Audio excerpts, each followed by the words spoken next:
నమస్కారం. లక్ష్మి చెప్పే కథలకు స్వాగతం. వీణులతో వీక్షించటానికి సిద్ధం కండి. ప్రియ సఖులు, ఇప్పుడు మనం ప్రముఖ హాస్య కథా రచయిత్రి శ్రీమతి రమాదేవి శాస్త్రి గారు రచించిన కాకమ్మ కబుర్లు వినేద్దామండి. మొన్న ఎంగేజ్మెంట్ చేసుకున్న అతగాడి ఫోటో చూసినప్పటి నుండి నాకు మైండ్ చాలా పాడైపోయింది. ఏమిటో ఇన్నేళ్ల నుండి కలిసి కాపురం వెలగబెడతా ఉండినా ఏదో నాకు ఇష్టమైన వండి వడ్డించటాలు తప్ప ఆయన్ని ఎలిగిచ్చేలా ఏదైనా చేద్దామన్న ఐడియానే రాకపోయే నా కోడి బుర్రలో. మొన్న ఆ ఫోటో చూసినాక డిగ్గున లైట్ వెలిగింది నాలో. బాసుగారితో ఎంత పోరాటం చేసైనా సరే అనుకున్నది చెయ్యాల్సిందే, నా ముచ్చట తీర్చుకోవాల్సిందే అని మాంగమ్మ శపథం లాంటిది చేసుకున్నాకనే మనసు నిమ్మళమైంది. బాసుగారు పూజలో నుంచి లేచి రాగానే అడుగెత్తున ఉన్న పూరేకులంతా మృదువైన పూరీలు, చల్లని చందమామల కళ్ళను మెరిపిస్తున్న ఆలు కూర ఉన్న ప్లేటును ఎదురుగా పెట్టి నేను కూర్చున్నా. నా కళ్ళలో నుంచి కురుస్తున్న ప్రేమ వరదను చూసి ఆయన గారి మనసు కీడు శంకించినట్టే ఉంది. నాతో కళ్ళు కలపకుండా పూరి మొక్క తుంచి కూరను చుట్టేస్తా అడిగారు. దేనికో ఎసరు పెట్టినట్టున్నావుగా అంటూ. నా మనసుని పాంప్లెట్ కాగితంలో చదివి పడేస్తారండి. మురిపెంగా చూస్తా మెచ్చుకున్నా. సర్లే విషయం చెప్పు అన్నట్టే చూశారు. ఏమీ లేదండి, నాకు ఈ పురుషుల దినోత్సవానికి మీకోసం ఏదైనా కానుక ఇవ్వాలని అనిపిస్తుందండి. పాపిష్టిదాన్ని, ఇప్పటిదాకా మీకు ఏ కానుకలు ఇవ్వనే లేదు. నేను నల్లని మొహం మరింత నల్లంగా పెట్టుకుని దిగాలుగా తల వంచేసుకున్నా. అయితే ఇప్పుడేమైంది, ఇద్దరం బాగానే ఉన్నాగా అనుమానంగా చూశారు నా వైపు. ఏమీ కాలేదు కానీ ఏముంది బతుకుల్లో, ఒక సర్ప్రైజులా, సారదలా, చట్టుబండలా. ముక్కు చేదపోయి అసలే జలుబుగా ఉంది, ఎందుకు లేమ్మని మాటలతో ఊరుకున్నా. ఇంతకీ ఇప్పుడు ఏం చెప్పదలుచుకున్నావు, ఏం చేయాలనుకుంటున్నావు? పూరీలు మింగుడు పడుతున్నట్టు లేదు పాపం. చంద్రమతి మాంగల్యం హరిశ్చంద్రుడికి తప్ప ఇంకెవరికి కనిపించేది కాదంట. అట్టాగే నాదిను. అది ఇప్పుడు తామరి రక్షణలోనే, నాకు కూడా తెలియనంత రహస్య స్థావరంలో ఉంటుంది కదా. కాస్తది నా చేతిలో పెడితే నేను నా ముచ్చట తీర్చుకుంటానండి. గోముగా గారవంగా ఒకంత నిష్ఠూరంగా అడిగిన. ఆఫీస్కి వెళ్ళినప్పుడు ఆయన మర్యాద నిలబెట్టడానికని బుద్ధిగా అది నల్లపూసల దండ వేసుకుని చూడంగానే గృహిణి కళ ఉట్టిపడేలా ఉండేదాన్ని. రిటైర్ అయినాక అవన్నీ ఆయన చేతిలోనే పెట్టేశాలే. ఇప్పుడు ఆ మాంగళ్యాన్ని మళ్ళీ అడుక్కుంటున్నానన్నమాట. ఇప్పుడు అదెందుకు నీకు వేసుకొని తిరుగుతావా, అసలే రోజులు బాగాలేవు కూడాను. ఆఖరి మొక్క నోట్లో కుక్కుంటానే మర్చిపోకుండా ఆశ్చర్యపడ్డారు. పురుషుల దినోత్సవానికి నా పురుషునికి ఏమైనా ఘనంగా బహుమతి ఇవ్వాలి అనిపించిందండి. నేను ఒక్కదాన్ని అంత పెద్ద పనులు మీకు తెలియకుండా చేయలేను కదా, అందుకే చెప్పాల్సి వచ్చింది అన్నాను. దానికి నీ గొలుసు ఎందుకు? ఆయనకు తలా తొక ఏవీ అందలేదు. మరి నా ప్లానింగ్ అంటే మజాకానా ఏంటి? కొత్తది కొనాలంటే బంగారం రేటు చాలా ఉంది కదండి. నేనా అది అలాగూ వేసుకోవటం లేదు. 10 ఏళ్ల నుండి పెట్టెలోనే పడుంది. అమ్మాయిని తీసుకోమంటే ఎంతసేపు మనకేమి ఇవ్వాలా అని చూస్తుందే కానీ తీసుకున్న టైపు కాదాయే. అందుకే వద్దు పొమ్మంది. ఎన్నాళ్ళకు దానికి మంచి టైం వచ్చింది. దానిని ఖజానాలో ఇచ్చేసి మీకోసం ఒకటి కొనాలని ఉందండి. నా ఆవిడియ బయట పెట్టిన సంబరాలు పడతా. నా కోసం కొంటావా? ఎందుకు? నీ దగ్గర డబ్బులు లేవా? ప్రతిదానికి అమెరికా కొడుక్కి ఫోన్ కొడతానంటావుగా, ఇప్పుడు కొట్టవా? ఎక్కిరింపు ఏమో, నేనేమి పట్టించుకోలే. లేదండి, నా కష్టార్జితంతోనే ఇవ్వాలి అనుకుండినా. ఇప్పుడు అందులో సగం నా సంపాదన కూడా ఉండింది కదా, అందుకే అడిగాను. నిజాయితీగా చెప్పిన. ఇంతకీ ఏం కొంటావో చెప్పనే లేదు. ఈనాడు కనీసం ఒక బంగారు పొంగరమైనా పెట్టుకుని ఉండని మనిషి అట్టా అడిగేసరికి నాకెంత పండగైందో. గబగబా ఫోన్లో నేను దాచిపెట్టుకుండిన ఆ కుర్ర కొంకడి ఫోటోని ఆయన కళ్ళ ముందు పెట్టి వాడి మెడలోని చోకర్ను చూపించిన. ఇది ఇప్పటి లేటెస్ట్ ఫ్యాషన్ అంట మగ కొంటళ్ళకి. మీ తెల్లని మెడకి చక్కగా పచ్చలు కెంపులు చేసిందైతే చాలా చాలా బాగుంటుందండి అన్నాను. ఆయన మెడ కూడా చిన్నదే, ఎప్పుడు పట్టుకోలేదు కానీ నా దోసిట్టోకి వస్తుందేమో అంతే. బాసుగారి ఆ ఫోటోను తీక్షణంగా చూసి చూసి మరి చేతులకి ఓ అడుగు వెడల్పున కంకణాలు, కంచిపొట్టు ధోవతి, పైన గౌను కూడా కుట్టించామనుకో సంక్రాంతికి వేసుకుని తిరుగుతాను హామీ ఇచ్చారు. ఆహా! నా స్వామి మహారాజా కళ్ళతో ఎలిగిపోతా కనిపించారు నా కళ్ళల్లో. నా కళ్ళు ఆనంద భాష్పాలతో నిండి పొర్లిపోయినయి. భార్య ముచ్చట తీర్చాలనుకునే అట్టాంటి పురుషోత్తమునికి ఏమిచ్చినా ఎన్నిచ్చినా తక్కువే కదండి. మీరు కూడా మీ పురుషోత్తముల గురించి ఆలోచించి ఏమైనా ఇచ్చుకుందురు. ఉండండి ఉండండి, ఆయన గారు ఏమిటో అమ్మాయితో ఫోన్లో ఎర్రగడ్డ ఆసుపత్రి అంట ఏదో మాట్లాడుతున్నారు. ఏమండి, ఈ రోజున మీ పండగ కదా, మీకోసం ఏమన్నా చెయ్యాలని ఉన్నదండి నాకు. పులిహోర చేసి పెట్టనా? బాసుగారు ఇచ్చిన కాఫీ కప్ అందుకుంటా అడిగిన. నువ్వు ఎన్నో ఏళ్ల నాడు కలిపిన పులిహోరని ఇప్పటికీ తినలేక చస్తున్నా, మళ్ళీ ఏరే కలపాలా ఏంటి అన్నారు. కమ్మహ రుచిగా ఉంటే ఎన్నేళ్ళైనా లొట్టలు వేసుకుంటా తినొచ్చునండి. నేనే లొట్టలేసి చూపించి తన్మయత్వంగా చెప్పిన. పోనీ తలంటి నీళ్ళోసి సాంబ్రాణి పొగేసి చక్కగా గడియారం పెట్టనా ఆశగా అడిగిన. నెత్తి మీద ఏం మిగిల్చావని అంటటానికి ఇంకా పొగలంటావా?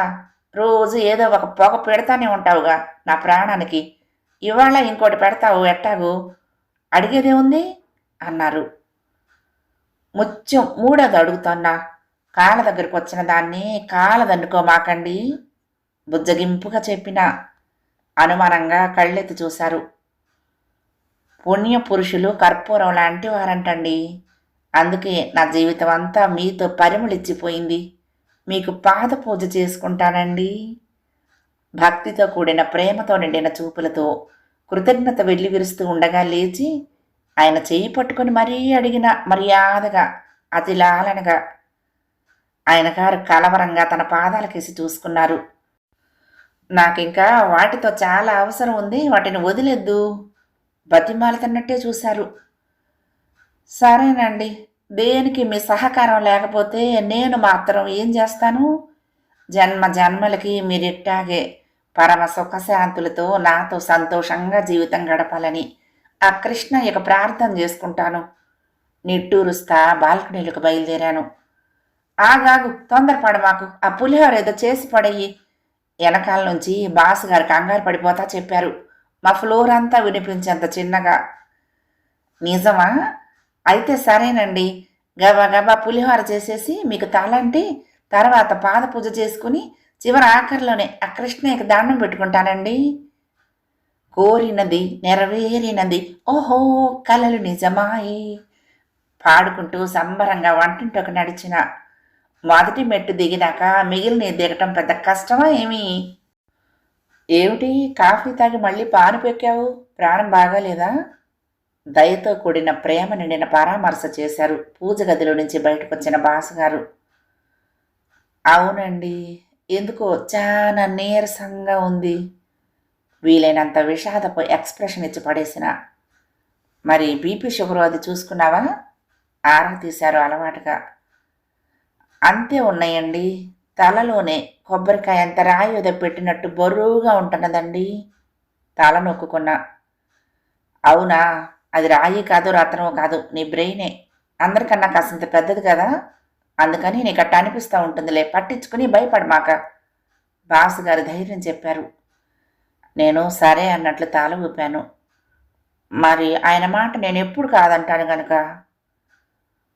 పోనీ డాక్టర్ గారికి ఫోన్ చేయనా? నా మొహం చూసి జాలి పడతా అడిగారు. మాట ఒకటే ఈట గాని మనసు ఐస్ క్రీమే అనుకోండి. ఇంతకుముందే చేశానండి నూతిలోంచి చెప్పాను. ఏమన్నారు? ఒకసారి బ్రెయిన్ స్ట్రోక్ వచ్చిన వాళ్ళకి అట్టాగే ఉంటుంది లెమ్మని చెప్పారా? ఆహాహా, ఏ రంగంలోనైనా ఆ విజ్ఞాన ఖనికి అందని అంశమే లేదు కదా. ఆనంద భాష్పాలు పొంగి పొంగి నా చెంపలు నేత్రావళి నదీ తీరాలే అయినాయి. లేదండి, పెళ్ళై ఎన్నేళ్ళయింది అని అడిగారండి. ఆయన చెప్పింది నిజం కానందుకు కుమిలిపోతా చెప్పిన. అదేమిటి తలబురువుకి నీ పెళ్ళికి ఏమిటి లింకు? సున్నం పెడత మొహం వేశారు. పెళ్ళైన వాళ్లల్లో ఆడ మగ తేడా లేకుండా 190 మందికి ఈ సమస్య ఉంటుందంటండి. నేను కళ్ళు వాల్చుకొని చెప్పిన. మరి నాకు లేదుగా అన్నారు. ఆయన ఇంతకీ తనకు పెళ్ళైందా లేదా అనే ఆలోచనలో పడినట్టున్నారు. ఆ మిగిలిన 10 మందిలోని అదృష్టవంతుల్లో మీరు ఒకరు అని చెప్పేద్దునా? ఎందుకు వచ్చింది లేదు కదిలిచ్చి కుట్టించుకోవటం. దంపతుల్లో ఎవరో ఒకరికే ఈ సమస్య వస్తుందంట. పెళ్ళైన నాటి నుండి ఎవరికైతే బుర్ర వాడవలసిన అవసరం పడదో వాళ్ళకే అది తుప్పట్టిపోయి అలా అనిపిస్తూ ఉంటుందని చెప్పారండి. ఎక్కువగా అణకువగా ఉండే ఆడవాళ్ళకి కానీ మగవాళ్ళలోనే ఈ సమస్యని కూడా చెప్పారండి. అందుకే అప్పుడప్పుడు అయినా బుర్రని వాడుతూ ఉండమన్నారండి. మరి వాడమంటారా అండి? భయభక్తులు నిండిన వినయంతో కూడిన అణుకువను చూపిస్తూ అడిగాను. వాడుతూనే ఉన్నావుగా ఆ ఎంపీలో అది జాన్లే. బాసగారు పొగలు కక్కుతా 7 టిఫినీలు దాటానికి వెళ్ళారు. నీకు మా సూర్యేంద్ర తెలుసు కదేరామా? మా స్వరాజ్యం పిన్ని నా వైపు తిరిగి అడిగింది. మేమందరము ఓ వృద్ధాతి వృద్ధ బంధువు దినకర్మల్లో కలిసాంలే. ఇప్పుడు అక్కడిదే అన్నమాట ఈ రామాయణం అంతా. పెళ్లిలోనైనా చావులోనైనా తీరిగ్గా కూర్చుని తిన్నపోయిన అరిగిందాకా అయినవి కానివి అడ్డమైనవి కూడా కలబోసుకుంటా ఊసులాడటమే కదా బంధుగణాలు చేయాల్సిన పని. ప్రస్తుతానికి ఇక్కడ జరుగుతోంది ఆ మహత్కార్యమే. పిన్ని చెప్పిన ఆ సదరు సురేంద్ర గారు కూడా మాకు బంధువే, కానీ కాసింత చాలా దూరం బంధువు. అంతగా కలుసుకున్నది లేకపోయినా పేరు బాగా వినికిడే. అడుగు మన దగ్గరికి వస్తున్నాడులే. వాడిప్పుడు వాడి డప్పు మోగించుకుంటాడు. చూడు నువ్వు ఒక మంచి కథ రాయొచ్చు శుభ్రంగా. పిన్ని పకపక నవ్వింది. పిన్నికి మనసులో ఏ కపటమో ఉండదేమో. నాకైతే ఆ నవ్వు హాయిగా అనిపిస్తుంది. పెరలాడుతున్న తెల్లని ఖద్దరు బట్టల్లో నుదుట కుంకుమ బొట్టుతో 60లకు దగ్గర పడుతున్న ఓ చిన్న కుండ బొజ్జ మీసాల రాయుడు సురేంద్ర వచ్చి మా ఎదురుగా కుర్చీ లాక్కుని కూర్చున్నాడు. ఏంటి అత్త విశేషాలు? మా పలకరింపు నవ్వులకు సమాధానంగా తను నవ్వుతూ అడిగాడు. మాకే ఉంటాయిరా సూరిగా, రాజకీయాల్లోకి దిగినాక నువ్వు చాలా బిజీ అయిపోయావంట కదా. మా ఊళ్ళో కూడా అందరూ నీ గురించే చెప్పుకుంటున్నారులే. మీ నాన్న పోయినప్పుడు దినాలకయ్యి చాలా ఖర్చు చేశావంట. పిన్ని అతగాన్ని ఓ మెట్టెక్కిస్తానే ఆరా తీసింది. నా ముందు సూరిగా అని పిలవటం నచ్చకపోయినా సురేంద్ర మొహం చిరునవ్వుతో వెలిగింది. నువ్వు మహా ఘటికురాలివే అత్త. 2 తెలుగు రాష్ట్రాల్లోనూ నీకు తెలియని విషయాలుండవనుకో. పిన్నిని మెచ్చుకున్నాడు భళ్ళున నవ్వుతా.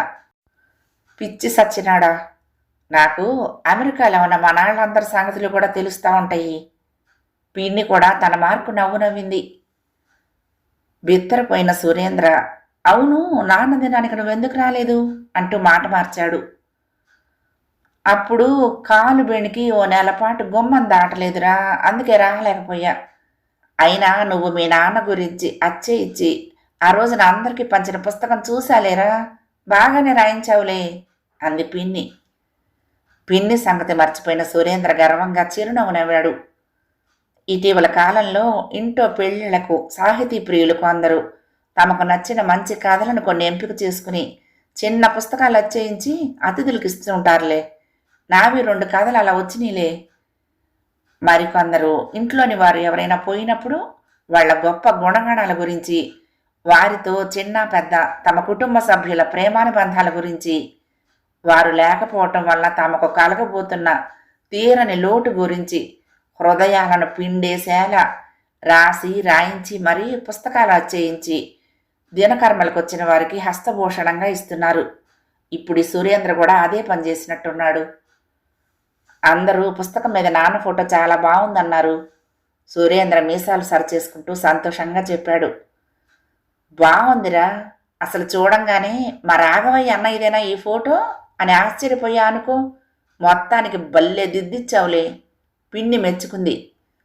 సురేంద్ర అమాయకంగా ఇంకా సంతోషించాడు. అవును కాని ఒరే, నాకు ఆ విషయం అర్థం కాలేదురా. 45లో పుట్టిన మీ నాన్న స్వాతంత్ర్య పోరాటం ఎట్టా చేశాడురా? ఆ రాసినడికి నువ్వు మీ నాన్న పుట్టింది ఎప్పుడో చెప్పలేదా అంది. పాపం గతుక్కుమన్న సురేంద్ర తెల్లమొహం వేశాడు. ఆ ఊళ్ళో ఉన్న ఇప్పటి వాళ్ళకి అవన్నీ ఏం తెలుస్తాయిలే అత్త అంటూ ఓ వెర్రినవ్వు నవ్వాడు. అదొక్కటే కాదు కదరా, ఏనాడు తిన్నంగా మాట్లాడుకొని పప్పు నిప్పు లాంటి మీ అమ్మ నాన్న ఆదర్శవంతమైన ఆది దంపతులా? ఆయన్ని చూస్తేనే నిప్పులు తొక్కే నీ పెళ్ళం కన్న తండ్రికి మళ్ళీ ఆయనకు సేవలు చేసిందా? ఆసుపత్రిలో తాత అటో ఇటో అన్నట్టుంటే అమెరికా విమానం ఎక్కిన నీ కొడుకు తాత ఇక లేడని బాధతో విలువెల్లాడిపోతున్నాడా? ఒక్కరోజు మీ నాన్న మాట విని చావలేదు నువ్వు. తిప్పలు పెట్టి 3 చెరువుల నీళ్లు తాగిచ్చావు మా అన్నయ్యని. ఆయన సగం పొలం నీ గురించి అమ్ముకోవలసి వచ్చింది. అట్లాంటి నువ్వేమో తండ్రి మాట జవదాటని శుద్ధపూసగాడివా? ఇన్ని అబద్ధాలతో ఆ పుస్తకం వేయించి చచ్చే బదులు శుభ్రంగా ఏ భగవద్గీత ఇస్తే ఆయన ఆత్మకు శాంతైనా దొరికేది కదరా. అయినా ఒరే, చచ్చిపోయిన వాళ్ళని ఇంట్లో వాళ్లే మర్చిపోక తప్పదు. అట్లాంటిది వచ్చిన వాళ్ళకి ఈ పుస్తకాల బాధుడేంట్రా నాయనా? తీసుకెళ్లిన వాళ్ళు తీరిగ్గా మీ భారతాన్ని చదువుతారా అంట. ఏ పాత పేపర్ల వాడికో బజ్జీల బండి వాడికో అమ్ముతారు శుభ్రంగా. ఏదో ఒకరోజు 4 బజ్జీలు పొట్టలో చుట్టుకుని ఉన్న మీ నాన్న కీర్తి పాతాకం నీ చేతిలోనే పడుతుంది. ఎవరి కొంపల్లో వాళ్ళు కొట్టుకు చస్తాయేంటి, ప్రేమలతో చుట్టుకు చస్తాయేంటి? ప్రపంచానికి ఏం పట్టింది? ఎందుకు ఆ ఖర్చు, శ్రమ, డబ్బులు? ఆ డబ్బులే ఏ వృద్ధాశ్రమానికో ఇచ్చుంటే కాస్త పేరు పుణ్యం అయినా దక్కేయి కదరా. పిన్ని ప్రవాహం ఆగింది. సురేంద్ర ఉక్కిరి బిక్కిరై బిక్క చచ్చిపోయాడు. నీ నోటికి తట్టుకోలేమే తల్లి, ఏళ్ళొచ్చినా నీ తీరేమీ మారలేదు. ఏమీ చెప్పలేక చేతులెత్తి ఓ దండం పెట్టాడు, ఏడవలేక నవ్వుతా. నేనేమన్నా రాజకీయాల్లో ఉన్నానంటారా రోజుకో రకంగా మారటానికి? అవును, ఊళ్ళో ఇనప్పెట్టెలా ఉన్న బంగారం వంటి పాత లైబ్రరీ గదుల్ని పడగొట్టి కొత్తవి కట్టించే కాంట్రాక్ట్ సంపాదించుకున్నావంటే నిజమేనా? పిన్ని మళ్ళీ పకపకలాడింది. నీతో ఇంకాసేపు ఉంటే పిచ్చి పట్టిస్తావే తల్లి. సురేంద్ర లేచి ఎవరన్నా మాటలన్నీ విన్నారేమోనని ఓసారి చుట్టూ చూసుకుని వెనక్కి తిరిగి చూడకుండా అదే పోకపోయాడు. అమ్మా నాన్నలు బతికున్న కాలంలో బంతాకంత బరువు కూడా మోయటానికి ఈ పిల్లలకి ఓపిక తీరిక ఉండవు. కానీ చచ్చాక మాత్రం చరిత్రకు ఎక్కిస్తామంటారు. అందుకే నేను నా పిల్లలకి చెప్పేశాను, ఎవ్వరూ నా కోసం రానక్కర్లేదు, వాళ్ళు వీళ్ళు వస్తారని. ఆ మంచు దిమ్మల మీద నన్ను పడేసి ఉంచమాకండి, నాకు అసలే చాలా ఎక్కువ. ప్రాణం పోగానే ఆసుపత్రి నుండి అట్నుంచి అటే పట్టుకుపోయి శుభ్రంగా మిగిలిన పని పూర్తి చేసేయండి. ఆ తర్వాతనే మీరు ఎవరికైనా ఫోన్లు చేసుకోండి కావాలంటే అని. మనం ఏం చెప్పినా చివరికి ఎట్టాగో వాళ్ళకు నచ్చిందే చేస్తారనుకో. పిన్ని మాటలకు నాకు కళ్ళల్లో నీళ్లు తిరిగాయి. నేను అదే చెప్పా నా కూతురికి ఓ సందర్భంలో. మరి ఓ ఇద్దరు నాకు అమెరికాలో ఉన్నారు కదా. నిజమే, బతికున్నప్పుడే మనం ఏది మాట్లాడినా పూచికి పుల్లల్లా తీసి పడేసేవాళ్ళు. ఇంకా చచ్చినాక మన మాటను మన్నిస్తారా? రాఘవయ్య గారు స్వాతంత్ర్య పోరాటం మాత్రమే చేశారా, లేక సిపాయిల తిరుగుబాటులో కూడా వారి కాంట్రిబ్యూషన్ ఏమైనా ఉందా అండి అని ఎక్కిరిస్తారని ఇవాళ మళ్ళీ వివరణ ఇస్తున్నా. అవునండి, నాకు తెలియక అడుగుతున్నా. 1945లో పుడితే మాత్రం తన స్థాయికి తగిన స్వాతంత్ర్య పోరాటం చేసి ఉండకూడదా ఏమి? పసి రాఘవయ్య గారి బుల్లి చేతులకి బ్రిటిష్ జెండా ఆడుకోమని ఇస్తే ఇచ్చినాళ్ళ మొహం మీదే కొట్టేవాడంట. 6 నెలల వయసులో అన్నప్రాసన రోజున పాకుతానే ఆలోచించి పాయసం గిన్నెని పక్కన ఉన్న బ్రిటిష్ జెండా మీదకి ఒక్క తోపున పడగొట్టి దాన్ని మొత్తం పాడు చేసి మరీ పగ తీర్చుకున్నాడంట. అట్ట పాకే రోజుల్లోనే విదేశీ గిన్నెల్లో ఉగ్గు పెడితే ఉమ్మి పడేసేవాడంట. విదేశీ వస్త్రంతో కుట్టిన జుబ్బాలు లంగోటాలు వేస్తే నిమిషంలో శక్తి కొద్దీ తడిపి ముద్దలు చేసి పడేసేవాడంట. వాళ్ళ అమ్మ చంకనేసుకుని బయటికి వెళ్ళినప్పుడు తెల్ల సిపాయిలు కనిపిస్తే వాళ్లను కొరికేందుకు మీదికి దూకేవాడంట. వాళ్ళు భయపడి దూరంగా వెళ్లేదాకా వదిలేవాడు కాదంట. ఒకవేళ వాళ్ళు బద్దకిచ్చి వెళ్ళకపోతే గనక 7 ఎద్దులు ఒక్కసారి అరిచినట్టుగా ఏడుపులు అంకించుకునేవాడంట. అంతే, హడలెత్తిపోయిన తెల్లవాళ్లు వాళ్ల ఊరు నుండి వెనక్కి చూడకుండా పారిపోయేవారంట. ఆ తర్వాతన పసివాడి ప్రతిభ ఆ నోట ఈ నోట పాకిపోయి వాడిని పక్క ఊళ్ళ వాళ్ళు కూడా తీసుకువెళ్ళటం ప్రారంభమైందంట. ఆ విధంగా ఊళ్ళ నుండి తరిమేశాక తర్వాత దేశం నుండి కూడా పారిపోయారు. అందువల్లే 1947 కల్లా స్వతంత్రం వచ్చేసింది. అది ఆ పసియోధుడి వసివాడని వన్నె తరగని పోరాటగాథ. ఆకాశంలో వజ్రపు బంతిలా మెరిసిపోతున్న సూరిబాబును చూసి ఇలిగే చందమామల ఎగురుకుంట కిందకెళ్లిన బాసుగారు భంగపడిన దుర్యోధనుడిలా అవమాన భారాన్ని మోస్తున్నట్టే దిగాలుగా తిరిగి వచ్చారు. అప్పుడే ఉడకబెట్టిన అరటికాయ పొడికూర, బీన్స్ ఆలు కలగలుపుకూర, చిక్కని తియ్యని పెరుగుతో మజ్జిగ పులుసు, అమ్మకు మెత్తగా ఉంటుందని టిఫినీ కోసం ఆవిరి కుడుము చేసి పెట్టొచ్చి ఆరాంగా కూర్చున్న నాకు ఆయన గారిని అట్ట చూస్తానే మనసు కొబ్బరి కూరల్లే తరుక్కుపోయింది. ఏమైందండి? అల్లల్లాడిపోతా ఆదుర్దాగా అడిగేసిన. ఏంటో ఒకేసారి 4 మెట్లు ఎక్కేసేవాడిని ఆఫీసులో ఉండంగా. అట్లాంటిది ఇప్పుడు ఒక్కో మెట్టు ఎక్కుతుంటేనే కాళ్ళు నొప్పులు పడుతున్నాయి. బాధతో కుంగిపోయారు పాపం. ఈ మగాళ్ళు, ముఖ్యంగా మొగుడి పోస్టులో ఉన్నవాళ్ళు, అబ్బబ్బో మహా సుకుమారులబ్బా. వాళ్లకన్నా సుకుమార దేహాలతో ఇంటెడు చాకరీ చేస్తా సతమతమయ్యే భార్యలు, అప్పటి భార్యలు. అదే ఉద్యోగాల వాళ్ళైతే బయట కూడాను కడుపులు, కానుపులు, ఇతరత్ర ఆరోగ్య సమస్యలతో కొనారిల్లుతూ కూడా చచ్చేదాకా ఈ దైవాల అర్చనలో ఏ లోపం రానివ్వకూడదు. మళ్ళీ ఒక్కదానికి సర్దుకునే సహనమే ఉండదు పతిస్వాములకి. లేడైనా, ఏనుగైనా, పులైనా, సింహమైనా ముసలివి కావాల్సిందే కదండి. మనము అంతే.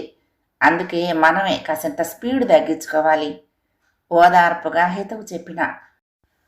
నేను మరీ పేపర్ కాగితం అంత కాకుండా పెద్ద పేపర్ కట్టంత ఉండబట్టి ఎగిరిపోలేదు, కానీ అంత భారమైన నిట్టూర్పు బారెడు పొడుగునా వదులుతా నా వైపు ఆరాగా చూశారు.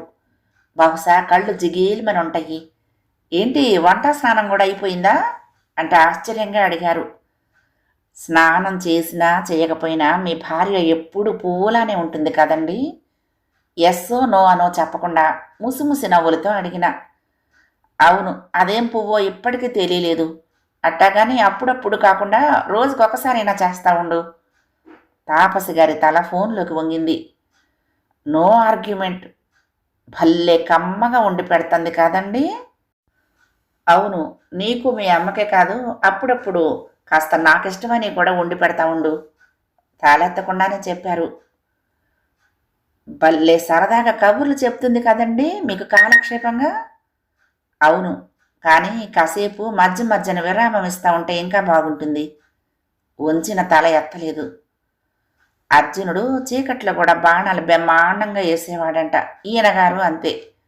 కళ్ళు ఫోనుకు అతికించినా చెవులు మాత్రం నాకే అతికించి గురి తప్పకుండా బాగానే వేశారు బాణాలు. మీరు కూడా చిట్టడేస్తే పుట్టెడు ఏగినట్టు మొహం పెట్టకుండా నాలాగే చక్కగా నవ్వు మొహంతో కళకళ్ళాడుతూ ఉంటే నాకు చాలా బాగుంటుంది కదండి. గోముగా అడిగిన. మనసిచ్చినదే నిజమైతే మన్నించుటయే రుజువు కదా అని మౌన గీతం పాడుకుంటా బాణాలు పీకి అవతల పారేసిన. మన గాయాలకు మనమే మందు పూసుకోవాలి కదా. అవును, దానికి అదృష్టం ఉండాలిగా. నీకు మళ్ళీ నాకు దైవం లాంటి జోడి దొరికింటే అట్టాగే ఉండేవాడిని. ఆత్మస్తుతి, పరనింద ఒకేసారి చేసేశారు పాప కఠినాత్ములు. మూతి తిప్పుకుంటా లేచి వెళ్ళి అమ్మకు టిఫిన్ పెట్టేసి నేను కూడా అన్ని అవమానాలు గాలి కొదిలేసి చక్కగా ఆవిరి కుడుం మీద ఇంత నెయ్యి పోసుకుని నల్లగారము అల్లం పచ్చడి వేసుకుని కమ్మగా తినేసి వచ్చిన. బాసుగారి తీక్షణ వీక్షణ యజ్ఞం ఇంకా పూర్తిగానే లేదు. ఇంకెప్పుడవుతుందిలే చచ్చినట్టు. యాండి అన్నాను. ఈ సౌండ్ చాలు ఆయన్ని సమూలంగా కదిలిచ్చి పారేయటానికి. తలెత్తి చూసేశారోచ్. మరి సంక్రాంతి పండుగ వస్తుంది కదా, అమ్మాయి కుటుంబాన్ని పండక్కి మన ఇంటికి పిలుద్దామండి ప్రేమగా అడిగిన. ఇంకా నెలపైనే ఉందిగా, అప్పటికి చూద్దాంలే అన్నారు మా తాపి ధర్మారావు గారు. అంటే ఈలోపు మన ప్రయత్నాలు మనం చేసుకోవాలి కదండి. నేను నసిగాను. ప్రయత్నాలు ఏమిటి, కొంపదీసి ఏనుగు అంబారి మీద తీసుకొస్తావా ఏంటి వాళ్ళని? ఎక్కిరింపుగా కళ్ళెగరేశారు. అది కాదండి, పిలవటం వరకే మన పని. వాళ్ళు ఎట్టా వస్తే నాకేమి, మనమే వాళ్ళని పిలవటానికి హెలికాప్టర్లో వెళ్ళేసి వద్దామండి. చక్కగా మన బిల్డింగ్ పైన ఆపి అందులో ఎక్కేసినామంటే 5 నిమిషాల్లో ఆ అమ్మాయి ఉండే బిల్డింగ్ మీదన దిగొచ్చును. హర్యానాలోనో ఎక్కడనో ఒక ఆమె వాళ్ళ అన్నయ్యను పెళ్లికి పిలవటానికి హెలికాప్టర్ వేసుకొని వెళ్ళిందంటండి. వార్త ఆవిడ పూట కూడా చూసిన. అప్పుడే నాకు ఈ ఐడియా వచ్చిందండి. మనం కూడా అట్ట వెళ్తే గనక ఆ అమ్మాయికి అల్లుడబ్బాయి ముందు ఎంత మదింపు మన్నన ఉంటాయో గందా. సంతోషంతో కళ్ళు అరమూతలు పడినయ్యి. అటు నుండి ఉలికి పలుకు లేరేమిటా అని చూద్దును గందా. బాసుగారు హడావుడిగా ప్యాంటు చొక్కా తగిలించుకుంటున్నారు. అమ్మాయి దగ్గరికి వెళ్తున్నా. నీకు హెలికాప్టర్ కొనటానికి నేనేమేమి అమ్మాలో, అట్టాగే అది నడపడం నేర్చుకోవటానికి నేను ఎక్కడికి వెళ్ళాలో అన్నీ వివరంగా తెలుసుకుని వస్తా అంటా దూసుకుపోయారండి. సంక్రాంతిలోపు వస్తారంటారా? సరే, వెళ్ళిన మనిషి ఎట్టాగూ వెంటనే రాలేరు అనుకొని హాయిగా జాయిగా మంచం ఎక్కేసి నా సూక్ష్మదేహాన్ని పైకి పంపిన తిరిగేసి రమ్మని. పైన నీరసంగా ఊగులాడుతా ఎగురుతాంటే, ఏమ్మా ఎప్పుడు చలాకీగా ఎగిరేదానివి, ఈరోజు ఏమైందమ్మా అన్న ప్రేమపూరితమైన ఆస్కింగ్ వినిపించింది. చాలా దుఃఖం వచ్చేసింది కానీ గాలిపటం తడిస్తే మళ్ళా ఎగురుతుందో లేదోనని ఏడవలే. ఎవరా అడిగింది అని శ్రద్ధగా చూసిన నా కళ్ళను నేనే నమ్మలేనట్టు ఎదురుంగా ఎలుగులు జిమ్ముతా నారద మహర్షి. ఆయనేమి మెళ్ళలో వీణ మోసుకుంటా చేతుల్లో చిడతలేసుకుని లేనే లేడు. కానీ ఆ తేజోవంతమైన ఆ మూర్తి నుండి ఓంకారనాదంలా సన్నని నారాయణ శబ్దం అతి మధురంగా నాలోకి ప్రవహిస్తోంది. దాంతో నాకు అర్థమైపోయిందిలే ఆయనెవరు.